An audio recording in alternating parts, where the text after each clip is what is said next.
Bersama saya Yulia Indriawati dari TK Negeri Pembina Kecamatan Kusanhulu. Saya Ibu Margatina dari SMA Negeri 1 Kusanhulu. Saya Ahmad Kamara dari SMP 3 Pusati Kabupaten Tanamu. Selamat menyaksikan. Assalamualaikum Bapak Kamara, bagaimana kabarnya? Waalaikumsalam. Ya, alhamdulillah baik Bu. Tinggi Bapak. Bagaimana juga kabarnya Bu? Tinggi Bapak, alhamdulillah baik. Nah, pada hari ini Bapak akan melaksanakan proses coaching tanda coaching lah ya. Nah, mohon izin sebelumnya Bapak, saya akan menjelaskan terlebih dahulu bagaimana rubrik penilaian terhadap pelaksanaan coaching tersebut Pak ya. Nah, di mana nanti yang akan saya nilai yaitu apakah proses coaching yang Bapak lakukan dengan coaching sudah sesuai dengan alur kita. Yaitu bagaimana Bapak dapat menjadi pendengar yang baik dan bagaimana Bapak akan menyampaikan pertanyaan yang berbobot gitu Pak ya. Nah, selain itu Bapak Kamara juga tentunya harus ingat bahwa dalam coaching itu terdapat prinsip coaching yang nanti akan menjadi penilaian saya Pak, yaitu proses kemitraan, proses kreatif dan memaksimalkan potensi. Nah, sebelum kita melaksanakan coaching, mohon izin Pak ya, saya akan mengajukan beberapa pertanyaan kepada Bapak ya Pak. Iya. Oke, begini Bapak. Nah, yang ingin saya tanyakan adalah kompetensi coaching apa nih yang ingin dikembangkan oleh Bapak? Baik Bu, kompetensi yang ingin dikembangkan adalah mendengarkan, aktif, berkehandapan dan pertanyaan yang berbobot. Oke, baik Bapak ya. Nah, di antara ketiga kompetensi coaching tersebut, kira-kira kompetensi mana nih yang secara lebih spesifik ingin Bapak kembangkan itu? Saya akan mengembangkan kompetensi yang diobservasi adalah kompetensi mendengarkan aktif dan bagaimana pengajuan pertanyaan-pertanyaan berbobot kepada coaching. Oke, ini Bapak. Nah, selanjutnya saya ingin bertanya juga Pak, bagaimana indikator ketercapaian dari tujuan pengembangan yang Bapak inginkan? Harapan saya adalah saya yang mengembangkan kompetensi coaching kepada orang lain serta bagaimana coaching akan menemukan jalan keluar terhadap permasalahannya. Oke, baik Bapak. Nah, jadi Bapak ingin mengembangkan kompetensi coaching kepada orang lain dan agar coaching dapat menemukan jalan keluar ya terhadap permasalahannya. Oke, terima kasih banyak Pak Kamara atas jawaban-jawabannya. Kiranya cukup itu saja pertanyaan dari saya. Silakan Bapak melakukan coaching dan saya akan mengamati sebaik-baiknya. Setelah proses coaching tersebut kita akan ngobrol-ngobrol lagi Pak ya. Oke. Ibu, terima kasih banyak. Assalamualaikum Pak Kamara. Waalaikumsalam warahmatullahi wabarakatuh. Apa kabar? Alhamdulillah Bapak baik. Kami ulun. Begini Pak, apa Bapak punya waktu sebentar nih? Saya ingin bercerita kepada Bapak mengenai siswa saya nih. Bisa Pak? Oh iya, tentu saja Bu Marta bisa. Malah saya merasa senang bisa berbagi dengan Ibu. Kalau boleh saya tahu apa dulu harapan Ibu Marta setelah berbincang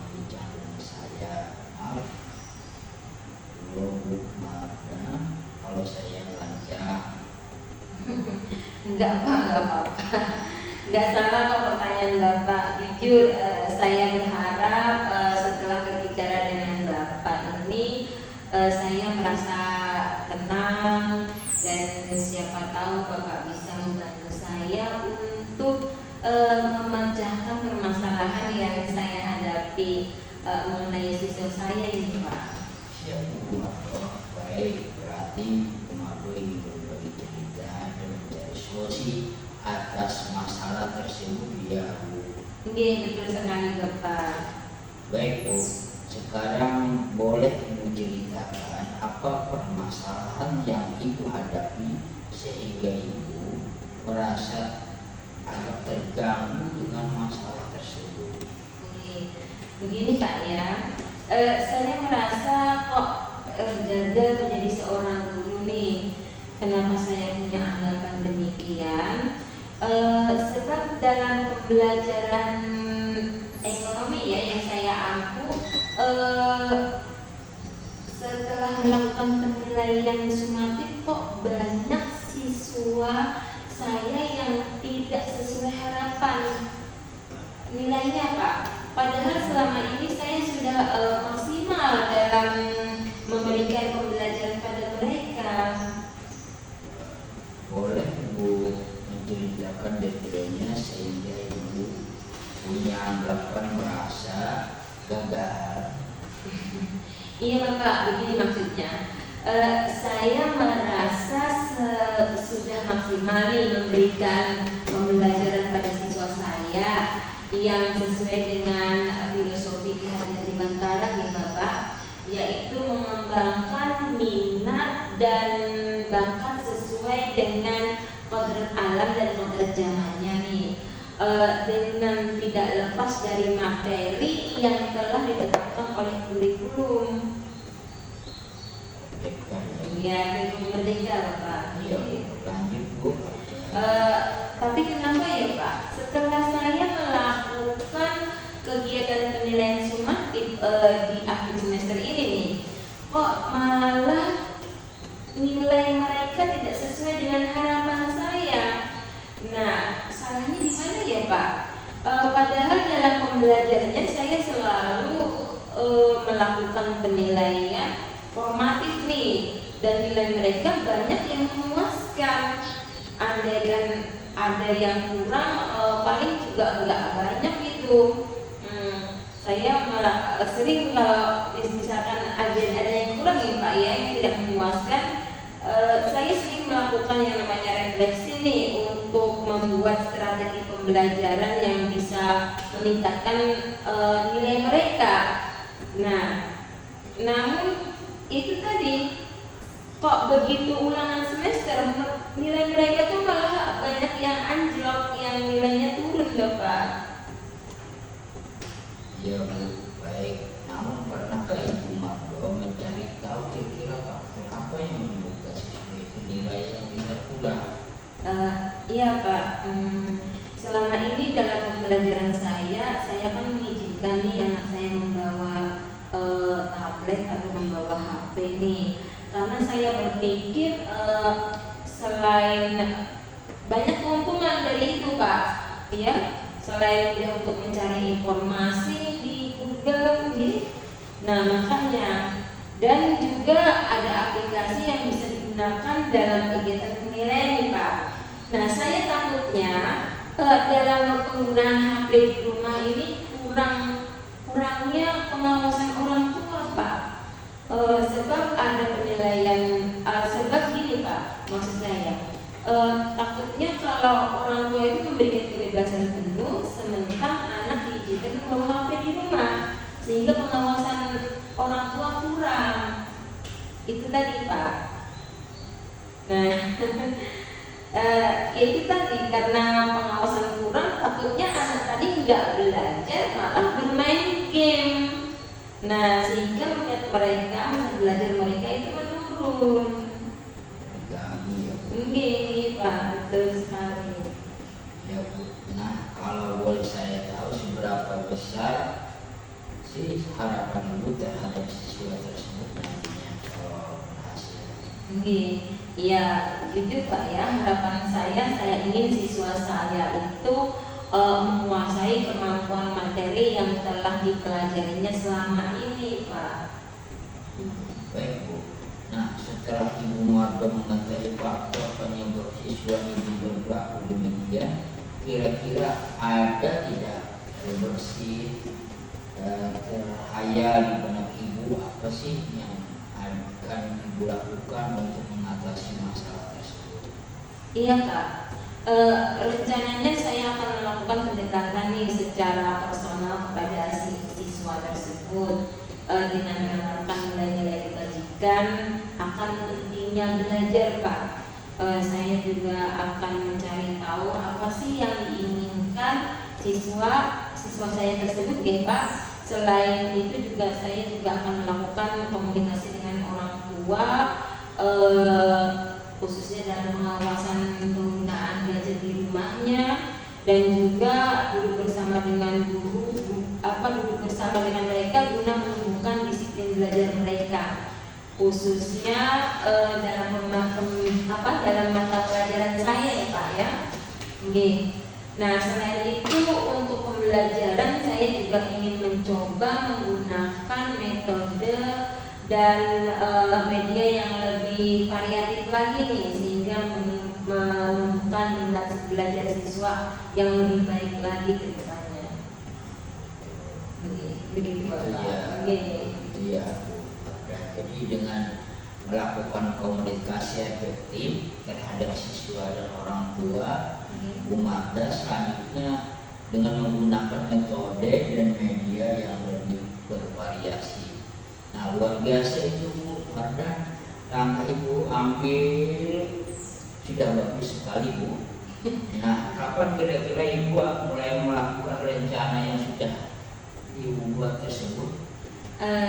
Tentunya secepatnya Pak. Untuk pendekatan personal saya lakukan di setiap ada kesempatan, mungkin di saat jam istirahat, yang nantinya mereka akan saya ajak ngobrol santai ya Pak, dan tetap menanamkan nilai-nilai kebajikan yang khususnya dalam penggunaan HP. Baiknya HP itu digunakan pada saat kapan dan bagaimana situasinya, itu rencananya. Nah, itu bagus sekali Bu. Lalu apa komitmen Ibu Mardo terhadap rencana penyelesaian masalah yang akan Ibu lakukan? Tentu saja saya akan melakukan pendekatan secara terus-menerus ya Pak ya, berulang-ulang dan selalu sabar dalam membimbing siswa saya ke arah yang lebih baik lagi. Saya percaya Pak, tidak ada yang instan dalam segala hal. Selama kita sabar dan kita meluangkan waktu untuk mereka, insya Allah mereka akan berubah. Baik Bu. Nah, dalam melakukan rencana yang Ibu jelaskan tadi, siapa yang akan melibatkan?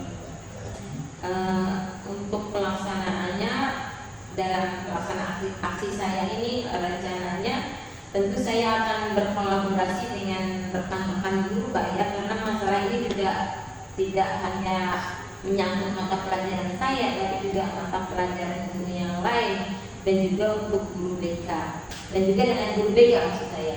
Selain itu juga tentunya dengan orang tua dan kepala sekolah Pak, agar dapat berjalan sesuai dengan yang saya harapkan. Baik Bu. Jadi untuk kedepannya berarti Ibu Mardo akan menjalin kolaborasi antara guru dan orang tua agar dapat bersama-sama menanamkan nilai-nilai kebajikan yang berkaitan dengan kedisiplinan dalam menumbuhkan minat belajar siswa sesuai yang Ibu harapkan. Betul ya? Iya Pak, betul sekali. Amin. Amin.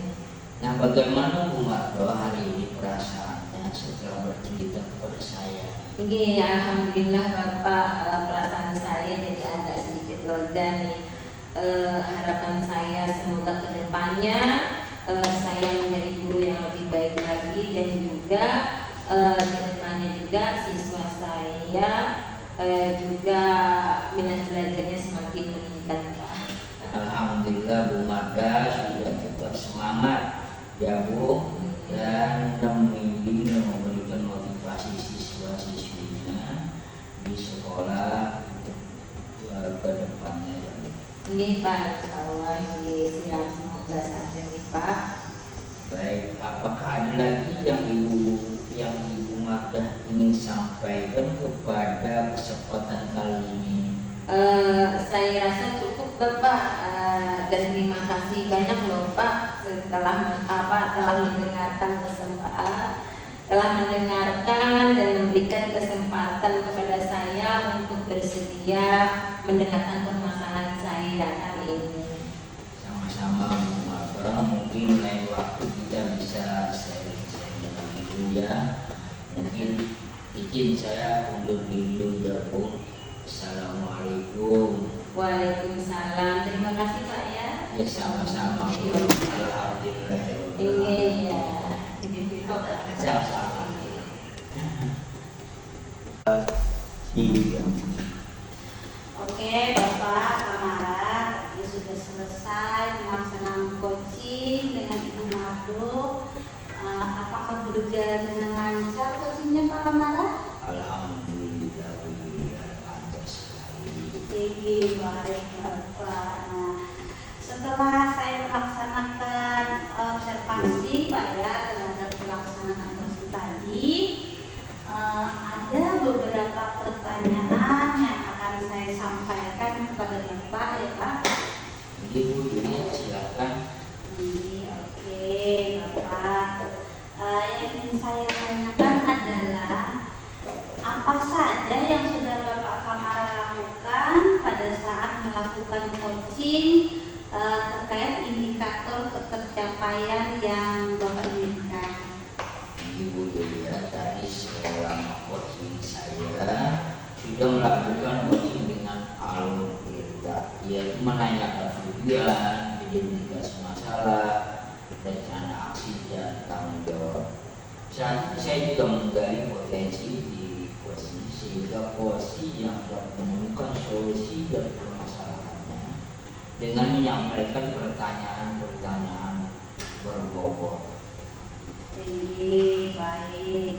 Nah, berdasarkan penjelasan Bapak tadi, saya melihat bahwa Bapak ya sudah melakukan kegiatan coaching dengan alur kita, Bapak ya. Nah, ini sesuai dengan apa yang saya amati ya Pak ya. Nah, namun ada beberapa catatan yang saya buat ya Pak ya. Nah, menurut pengamatan saya Pak, Bapak tadi betul sudah melaksanakan coaching dengan alur kita ya, yaitu pertama Bapak sudah menanyakan tujuan kepada coaching, kemudian Bapak sudah mengidentifikasi masalah yang dihadapi coaching dengan mengajukan pertanyaan yang berbobot Pak ya. Nah, kemudian Bapak Kamaran juga sudah mengajak coaching untuk membuat rencana aksi, tadi saya lihat. Kemudian memancing coaching untuk berpikir dan membuat rencana aksi tindak lanjut.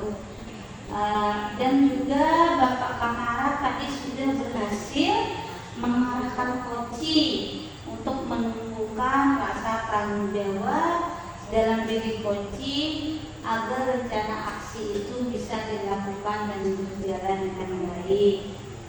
Nah, dari catatan tersebut saya juga mendengar percakapan Bapak dengan Ibu Mado ya tadi.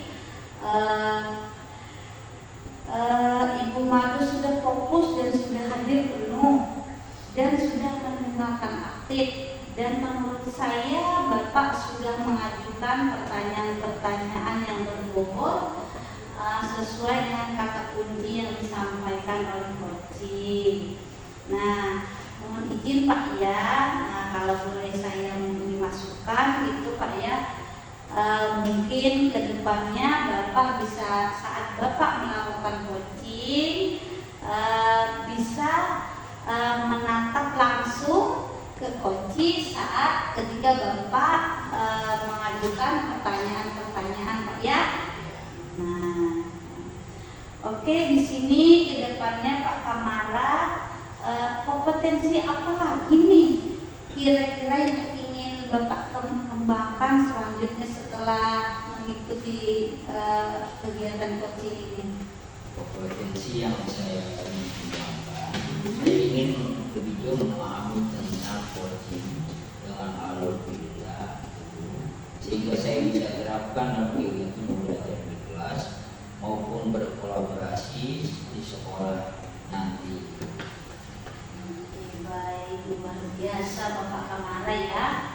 Jadi kedepannya Bapak ingin belajar terus menerus untuk lebih jauh Pak ya memahami tentang coaching dengan alur kita ini. Oke, semoga kedepannya Pak ya lebih sukses lagi agar bisa melakukan coaching dengan alur kita. Terima kasih juga saya ucapkan kepada Bapak Kamara sudah melakukan coaching pada kesempatan kali ini Pak ya. Oke, saya akhiri perbincangan kita hari ini. Terima kasih atas kesempatannya Pak ya. Assalamualaikum warahmatullahi wabarakatuh. Waalaikumsalam warahmatullahi wabarakatuh. Terima kasih Bapak. Saya ucapkan ya.